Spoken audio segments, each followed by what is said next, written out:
Hello and welcome to the National Security Conversations. Today we are asking the question whether track 2 diplomacy has any utility at all. Many of you have heard about track 2 diplomacy and its influence in shaping the security and foreign policy decisions of various countries, especially in conflict situations.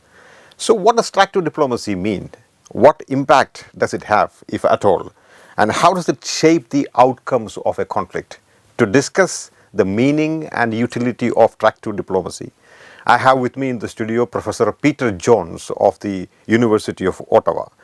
Peter Jones is a professor of international affairs at the University of Ottawa. Before joining the University of Ottawa, he served as a senior analyst for the Security and Intelligence Secretariat of the Privy Council Office of the Government of Canada.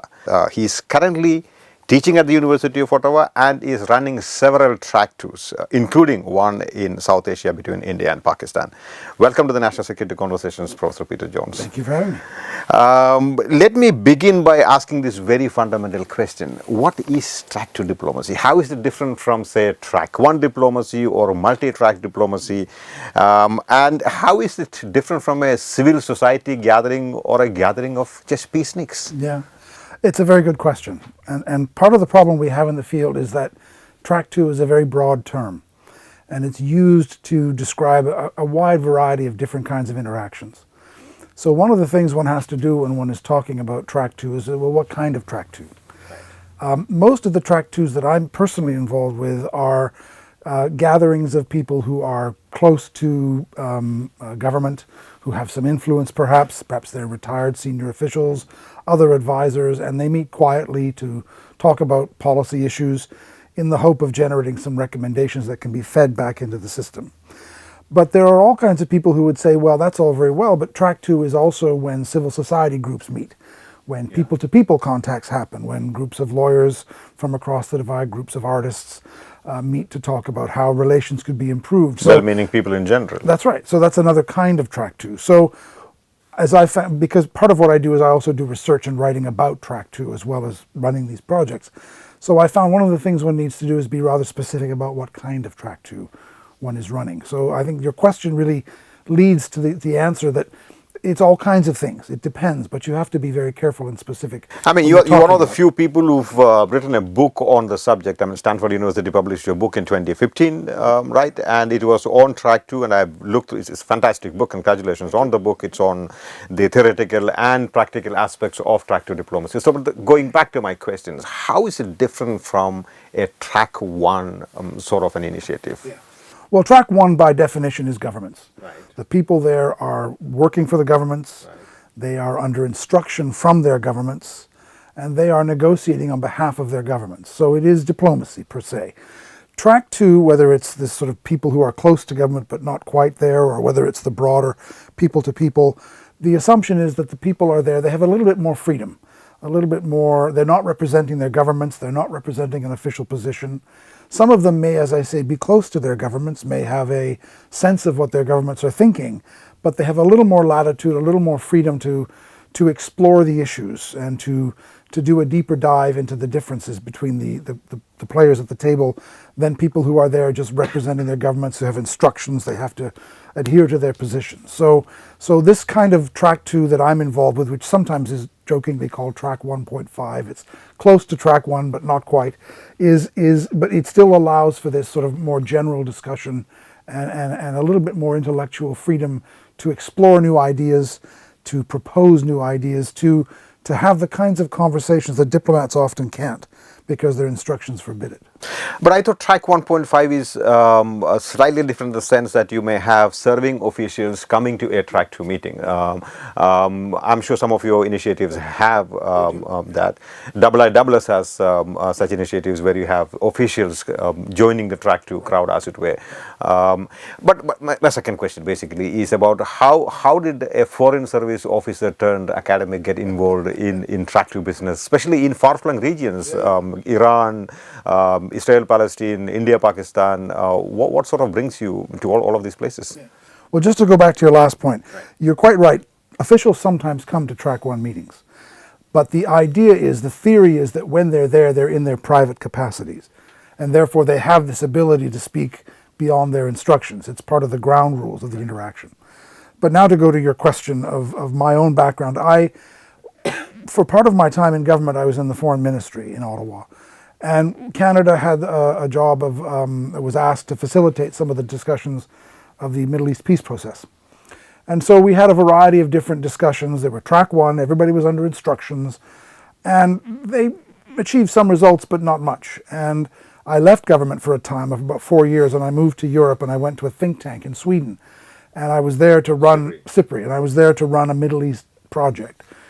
And it occurred to me when I went there that, it might be useful to gather some of those people who were part of the track one that I'd been a part of, but meeting unofficially. And so that they would be able to talk beyond their instructions. And we would also be able to have people who couldn't come to the track one. For example, Iran was not part of the track one dialogue we had in the Middle East peace process because it didn't recognize Israel, wouldn't participate. But in this informal setting, Iranians could come, and they would come, and they did come. And it was very useful to have Iranians and Israelis sitting in a room talking because they couldn't officially. So I began running these sorts of discussions and dialogues. Just to stop you there. So it means track 2 does have a certain amount of utility where track 1 fails.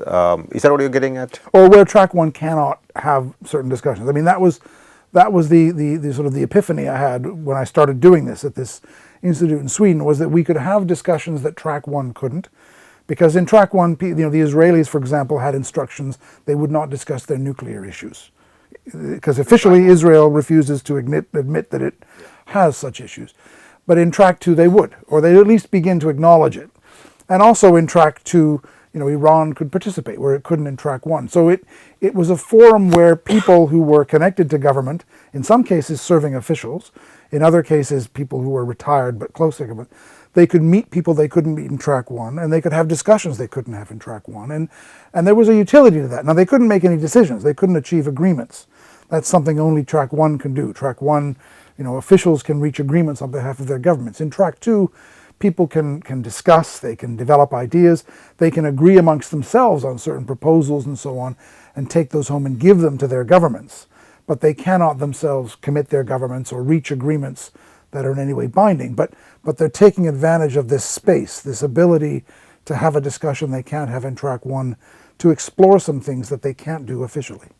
Right. I mean, I remember us having some discussions with China on nuclear issues. Officially, China does not acknowledge India's nuclear weapons because India is not signed on to the NPT, etc. So, at the track 2 level, as you correctly pointed out, there are openings to begin a negotiation or discussion on some of these issues. Indeed, about affecting policy or impacting policy decisions. How does it happen? I mean, how do you measure the success of track 2 diplomacy? What does track 2 diplomacy achieve? I understand the logic behind it, that sometimes when governments don't talk about certain issues, it is important to have people who are clued into the system, with traction in the system, to bring them together, preferably in a third country, outside the gaze of the media. I understand all that, but what does it achieve? How do you measure its success? I know it's a tricky question. Yeah, well, it's one of the biggest questions of the field. Because, I mean, for your book tries to answer that in some way. We do. It discusses it, but there's no definitive answer. Yeah. Largely because every track 2 is different, and therefore the measurement will be different. But, I mean, the field has thought for many years about how do we measure our impact, our success. And I think part of the problem we have is that we're talking about creating new knowledge. We're talking about these dialogues creating new insights, and we're talking about them creating relationships that didn't exist before, and new ways of thinking about things. And very often, it's not a linear path. It's not, we have a meeting, a proposal comes out, it's given to the governments, there's a peace treaty. That never happened that way. Well, there's one case, the Oslo case, where there was a track 2 between Israelis and Palestinians that led to an agreement, which now, unfortunately, is unraveling. But at the time, it was an instance of a track 2 leading fairly directly to an agreement. But that's really rare. I mean, most of them, I think you should think about it more of creating new knowledge and creating new relationships, and this is diffused. People go home and they spread it within their respective capitals, within their respective official communities, sometimes within their think tank communities, and new ideas begin to creep into the discourse, new thinking, and that has an impact over time. But it's very hard to measure, of course, and to trace the evolution of ideas and how new thinking seeps into a situation.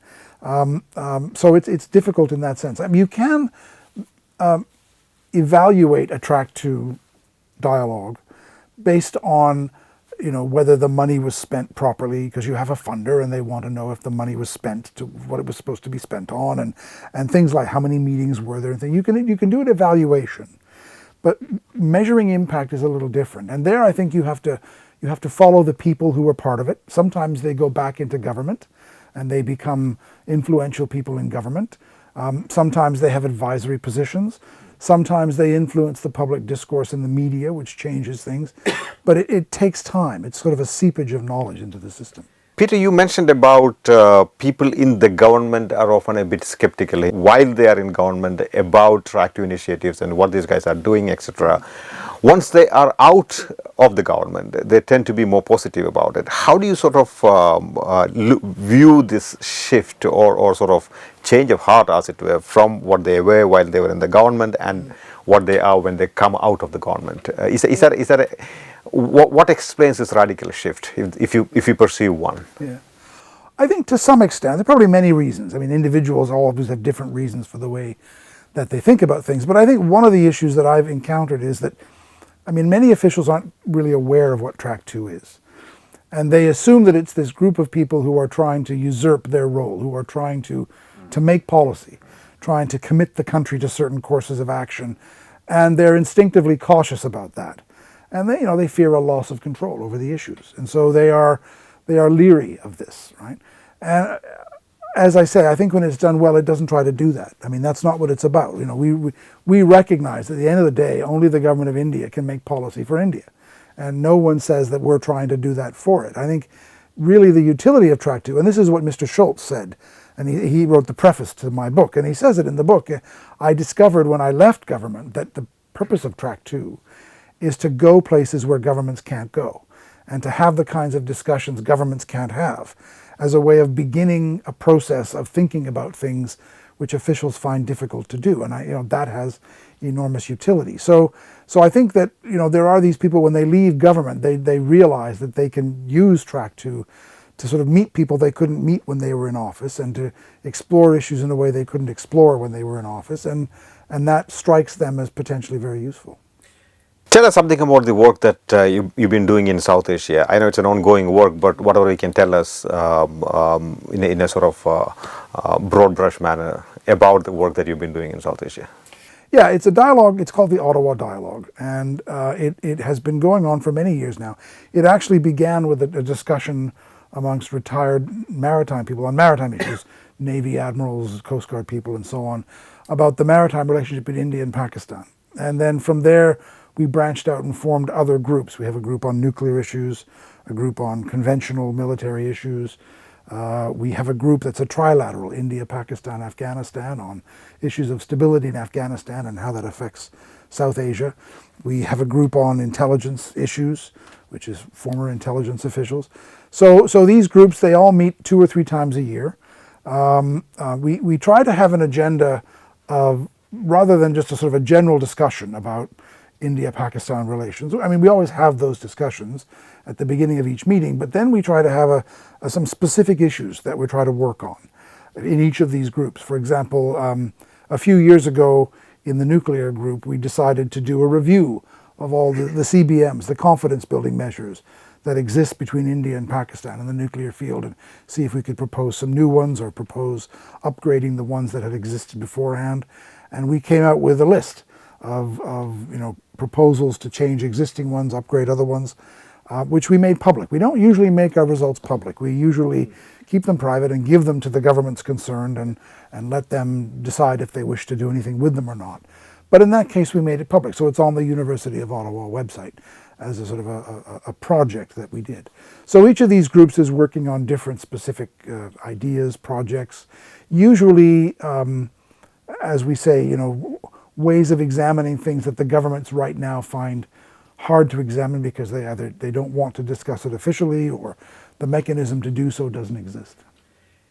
Peter, how far do you go in a Track 2 initiative? Do you work within the rather broad I wouldn't say red lines, but the guidelines provided by the government, or do you really think out of the box? Now, there are two ways of looking at it. You can say that a track 2 meeting is supposed to think out of the box without being constrained by the government, or work along with the government and sort of reflect the thinking of the government to your interlocutors from the other side, and sort of try and contribute to the functioning of the policy making within the government. So, which side of this debate do you fall? It depends on the participants in any given dialogue. Some will be more comfortable looking a little outside the box. Some will want to adhere to government positions. Also, the groups evolve. I mean, we tend to have a fairly stable membership, and it meets several times a year over a number of years, and the individuals become more comfortable with one another, and they're able to have conversations that they might not in the beginning. My own personal view is that I think where track 2, or this kind of track 2 that we're engaged in, makes its greatest contribution is if it has a kind of a conversation which is informed by track 1 and by official positions. I mean, we understand what the positions are, we understand why they are what they are, but we don't get completely hamstrung by them. We're willing to think a little bit outside the box, to think a little bit, sort of new issues, new thinking, and then take that, if we can achieve some agreements, and reflect it back to track 1 and say, look, there are ways that you might consider these problems in different ways, or there are, fresh perspectives that you might take into your policy formulation that might help to sort of progress this file somewhat. So it's in my own view, we try to be a little bit of both, not straying too far away from track 1, because that becomes a kind of a fantastical discussion of what might be in a perfect world, and that's very nice but not very useful, but not totally constrained by track 1 either, because I mean that's what governments do. Why would we want to sit around and just repeat official positions? It doesn't contribute anything. Do you think in your experience that there is a danger of being contaminated, but that's a strong word, being influenced by the government, that you toe the party line when you meet your interlocutors, and people tend not to think out of the box? Yeah. Have you sort of faced such situations? That does happen. That's the job of the facilitator of the dialogue, the third party. It's partly the question of recruiting the right people, finding a mixture of people. So in our dialogues, we will have a number of people who are retired senior officials, military, civilian. We'll also have a few people, like yourself, who are not of the government. They're informed, serious thinkers. They understand the issues, but they're able to throw something into the dialogue, into the discussion, which is not, official position, because and we have those on both sides, and they're there partly for that function. It's also my job as the facilitator of the discussion when I feel it's getting too much, just repeating track 1, to sort of shake things up a little bit, either bring in a new participant or just from the chair throw out a few questions whose job it is to just cause people to step back a bit from official positions and reflect a little bit on that. Peter used the phrase third party. Yeah. Is that how you see yourself, or do you see yourself as a facilitator? I'm asking this because some countries are very sensitive about third parties. Sure. You know what I mean. So how do you address the question of third parties versus facilitator, and does the third country help? As in, if it's an India-Pakistan context, does it help to organize the meeting in a third country like, say, Thailand or Sri Lanka or someplace like that? So two questions. One is about the third country, and the other is about the third party. Yeah. Well, I mean, I use the term third party because in the track 2 literature, that's the term we use to describe the facilitator. So that's my meaning. I understand in track 1, a third party is a third country who acts as a mediator, but that's not the way I use the term, and that's not the way we use it in the track 2 world. So, I mean, I see my role, and I think most people who are third parties in a track 2 sense see our role as facilitating your conversation. It's not my job to direct it. It's not my job to mediate between the two sides. It's not my job to sort of try to force you to come to some conclusion you don't want to. The participants have to be the ones who do that. My job is to help facilitate, to set the table, so to speak, and to invite people to come to the meal and to help, keep the conversation going through the meal and that kind of thing. but not to take a directive role. So your contribution is facilitating the meeting rather than actively contributing or suggesting. Well, sometimes if it's requested by the participants, a third party in the track 2 sense, not in the official sense, does that. And sometimes I've been asked, we have this big discussion about a particular issue. And the people will say, well, could you summarize this? Could you sort of extract the main points for us and create a sort of a record, so to speak? So I will do that, But then it goes back to them for their agreement. It's not, I don't say, this is it, this is the agreed. But it becomes a mechanism whereby the people from India and Pakistan can sort of order their thinking a little bit and structure the conversation a bit. So that is a role that the third party in a track 2 setting sometimes plays. But it really comes out of the discussion that the participants are having. It's not my job to create an agenda. It's the job of the participants to sort of, my job is to order it and structure it a bit if they ask me to. Now the third country thing, in the case of India and Pakistan, we tend to meet in third country because we can't get visas. We can't get visas for Indians to go to Pakistan and Pakistan to come to India. We would love to have our meetings in India and Pakistan, but the governments are very restrictive. They take a rather suspicious view of this sort of thing. So we go to Thailand, we go to Dubai, that kind of thing. But I thought that's more helpful rather than a result of a certain impediment. There are those who think both ways. I think in the beginning of a dialogue, when the people are new and they don't know each other particularly well, and there's a certain tenseness, going to a third location is useful. And it sort of breaks the ice, puts everybody on an equal footing, it breaks the ice, and so on. I think as the dialogue progresses, depending on the group of people, it could be useful to have meetings back and forth in the two countries, but in the case of India and Pakistan, it's not permitted. We're running right now an Israeli-Palestinian track 2 dialogue, and we have meetings in Ramallah and meetings in Tel Aviv, and the people go back and forth, and they find that particularly useful, and they prefer to work that way rather than going off to Cyprus or wherever. We've done that in previous years, but I think they've reached a level of interaction between Israelis and Palestinians where they go back and forth. So it depends on the setting, on the context, really. Peter, my apologies in advance for pressing this point, but what is the difference between mediation and facilitation? Mediation, to my mind, sounds more proactive and contributory than facilitation. Right. What do you do, facilitating or mediating? I think of myself as a facilitator. In my mind, mediation is someone who's been either requested by the parties in the dispute or perhaps appointed by some higher authority like the UN or whatever, to go back and forth between the parties, to talk to them about their positions, and then to propose compromises and to bring people together to talk about those and to try to bring the parties together and to some extent to set the agenda and try to force the pace of creating a compromise. That's mediation. In my view, facilitation is much more creating a setting where people from a conflict can come together and have a conversation which they probably couldn't have otherwise. To some extent, structuring that conversation so that it's productive, but not getting into the business of proposing solutions and saying, okay, I think that the solution to this is this, let's talk about that now. We never do that in the Ottawa dialogue. That comes out of the discussion between people from India and Pakistan. If they think there's a possible solution, then we say, fine, let's discuss that, let's explore it. But it's not my job to do that. And that's the crucial difference, I think. Right. I think that's a very important distinction to make in sort of settings such as this.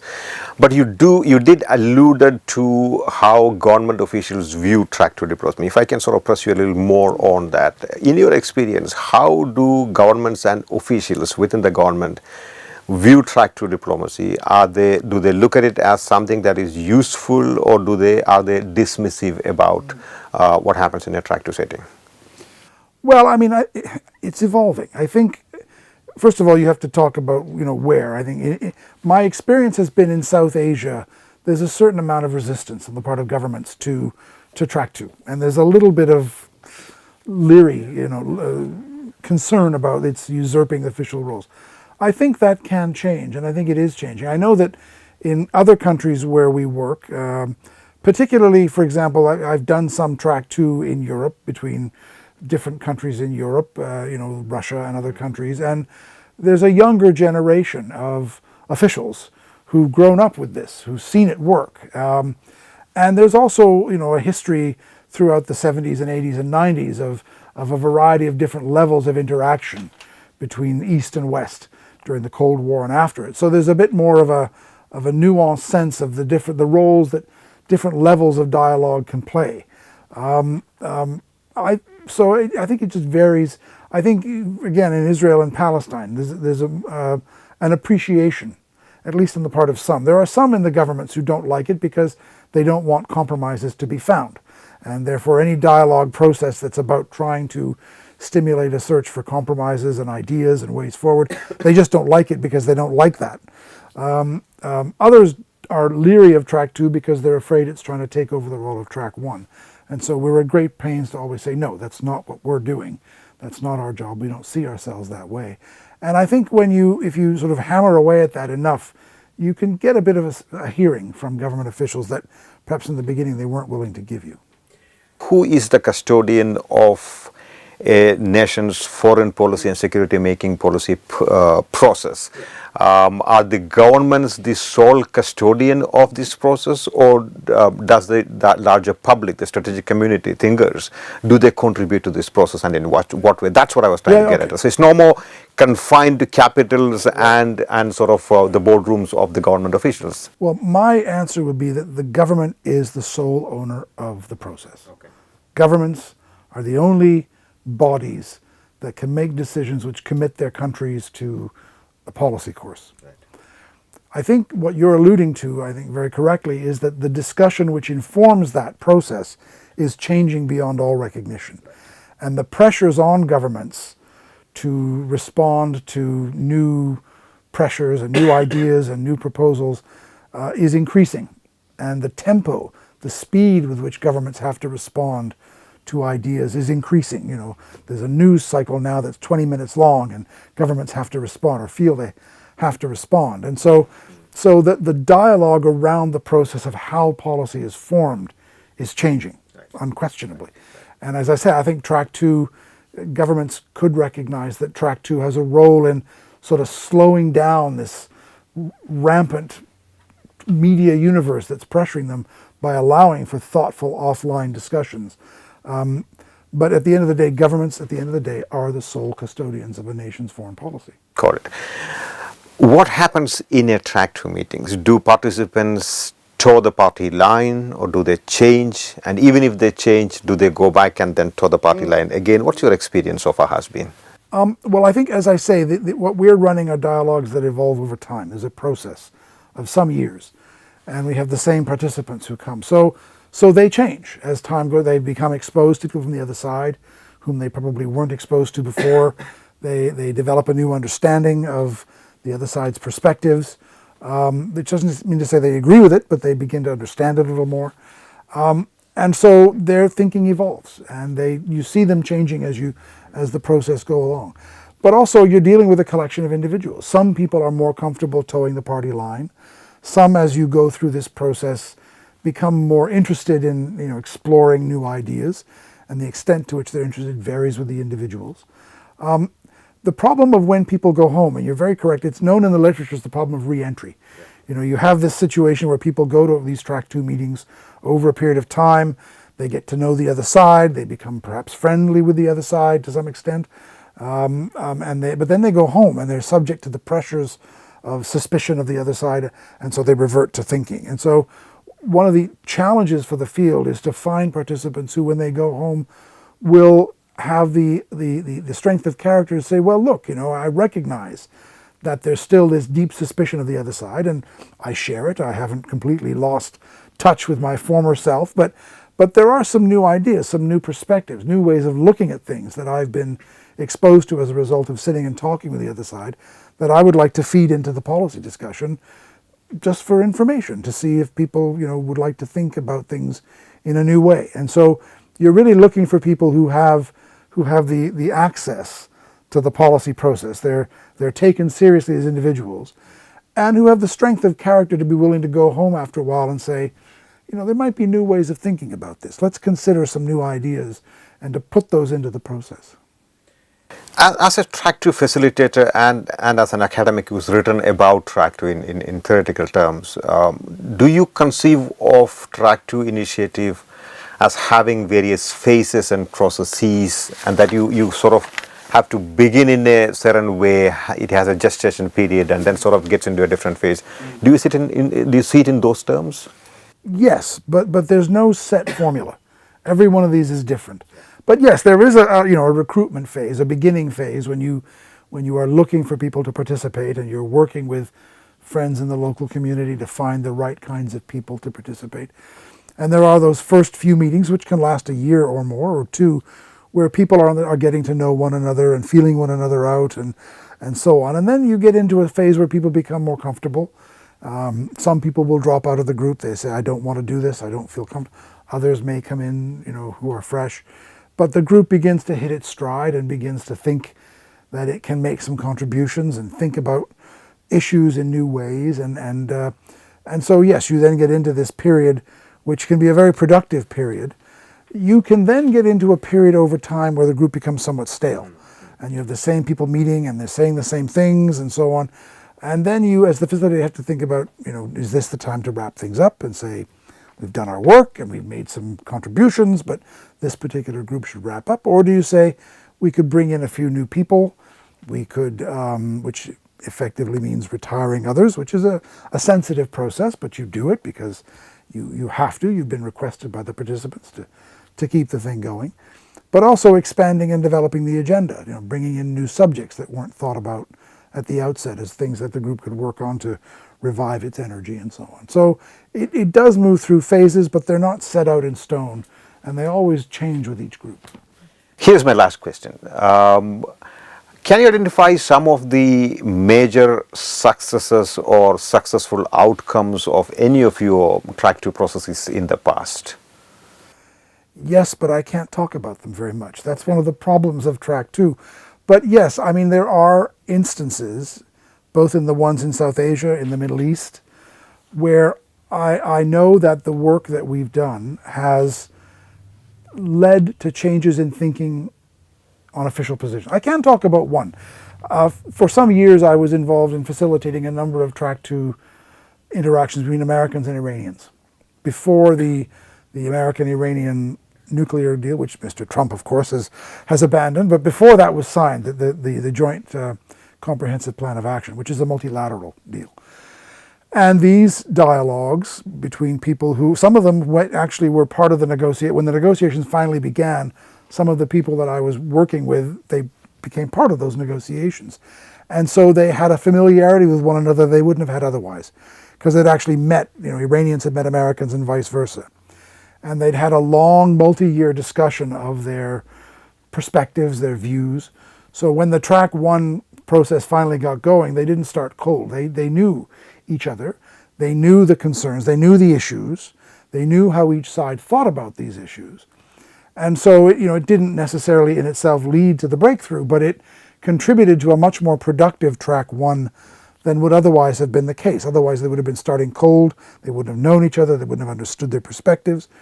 And I know that if you look at the text of the Joint Comprehensive Plan of Action, some of the ideas in there are ideas that we discussed in our track 2. And there were other track 2s. The Pugwash ran one. There were other Iranian-American track 2s at the time. And we know that some of the ideas were, they came out of our discussions. Now, track 1 then took them and modified them and changed them, and that's fine. That's to be expected. We never expect that track 1 is just going to take one of our documents and say, okay, fine, we'll sign it. It's always going to be a negotiation. But we know that some of the ideas, and I'm aware in the case here of South Asia, in other cases in Israel, Palestine, that the ideas we've worked on have filtered in to track 1. And that is the kind of measure of success, if you will, but for other track 2s, which are down at the grassroots public side of things, for them, success is influencing the public debate. So you have a number of track 2s which are much more aimed at people-to-people contacts, and they would regard as success as being when there's a major coverage of an event which causes people to wonder if our policy towards granting visas to, Pakistani academics should change, or whatever the case may be, because there's been a public discussion. So that would, for them, be a measure of success. So it varies with the kind of track 2 you're running. So governments are not the repository of all brilliant ideas and wisdom. Well, they are, but there may be a few ideas outside as well. Peter, wonderful talking to you. Thank you. Wonderful talking to you. To receive instant updates on all videos from The Wire, click the subscribe button and hit the bell icon. Pay to support independent journalism. Click the link in the description and choose the amount you want to pay.